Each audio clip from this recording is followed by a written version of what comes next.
ایک جنگل میں بندروں کا ایک گھول رہتا تھا۔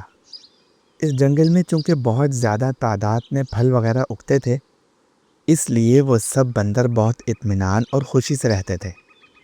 ایک دن ایسا ہوا کہ ایک سائنسدان اپنی بیٹی کے ساتھ اسی جنگل میں ریسرچ کے لیے آیا۔ خیمہ نصب کرنے کے بعد سائنسدان تو پودوں کے سیمپل اکٹھے کرنے کے لیے نکل کھڑا ہوا، مگر وہ لڑکی اس خیمے کی تزئین و آرائش کے لیے پیچھے رہ گئی۔ اس نے پہلے زمین پر ایک قالین بچھایا، پھر اس قالین پر بستر لگایا، خیمے کی درمیانی ٹیک سے برقی لالٹین لٹکائی اور اس کے عین نیچے ایک چھوٹی سی میز اور اس پر سجاوٹی سیبوں سے بھرا ایک پیالہ رکھ دیا۔ وہ سیب دکھنے میں بہت تازہ، خوبصورت اور بڑے لگ رہے تھے۔ تمام بندر درختوں پر بیٹھے ان مصنوعی سیبوں کو لالچ سے دیکھ رہے تھے۔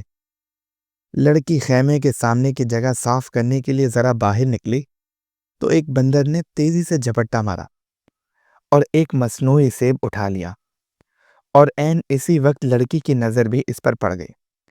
لڑکی نے فوراً بندوق اٹھا کر نشانہ لیا اور فائر داغ دیا، مگر تمام بندر اتنی دیر میں وہاں سے بھاگ گئے تھے۔ کافی دیر بھاگنے کے بعد تعاقب نہ ہونے کا یقین ہونے پر تمام بندر رک گئے۔ چور بندر نے ہاتھ بلند کر کے سب کو سیب دکھایا۔ سب بندر حیرت سے اس بندر کو دیکھنے لگے اور اس کو خوش قسمت گرداننے لگے کہ اسے ایسا اچھا سیب مل گیا، اور کوشش کرنے لگے کہ ایک بار اس مصنوعی سیب کو ہاتھ لگا کر دیکھ سکیں۔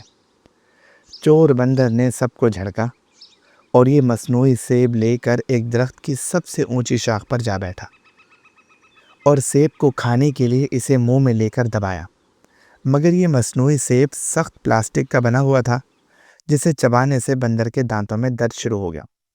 بندر نے 2-3 بار اور کوشش کی، مگر ہر بار اسے درد ہونے لگتا۔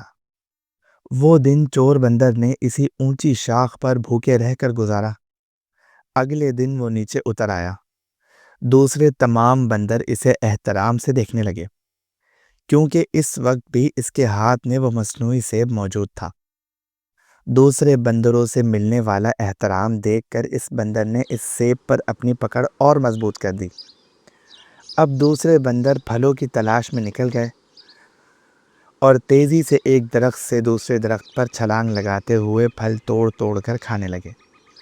چور بندر کے ایک ہاتھ میں چونکہ مصنوعی سیب تھا، اس لیے وہ درختوں پر نہیں چڑھ سکا، مگر وہ سیب بھی ہاتھ سے چھوڑنا نہیں چاہتا تھا، اس لیے وہ سارا دن بھوکا پیاسا رہا، اور یہی سلسلہ آگے کچھ دنوں تک چلتا رہا۔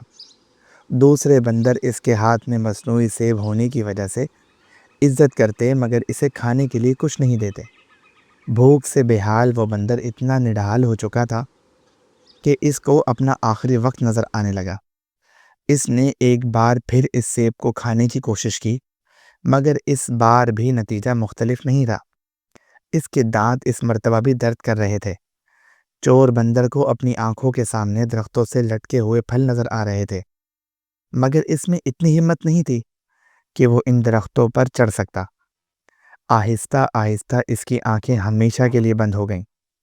جان نکلتے ہی اس کے گرفت مصنوعی سیب پر ڈھیلی ہو گئی اور وہ مصنوعی سیب اس کے ہاتھ سے نکل کر لڑک گیا۔ شام کو باقی بندر آئے۔ انہوں نے مرے ہوئے بندر کی لاش پر کچھ آنسو بہائے، افسوس کیا اور اس کی لاش کو پتوں سے ڈھانپ دیا۔ ابھی وہ اتنا کر ہی رہے تھے کہ ایک دوسرے بندر کو وہی مصنوعی سیب ملا، اور اس نے اپنا ہاتھ بلند کر کے سب کو وہی سیب دکھانا شروع کر دیا۔ اس کہانی سے ہمیں سبق ملتا ہے کہ دنیا کی مثال بھی اس پلاسٹک کے سیب کی طرح ہے۔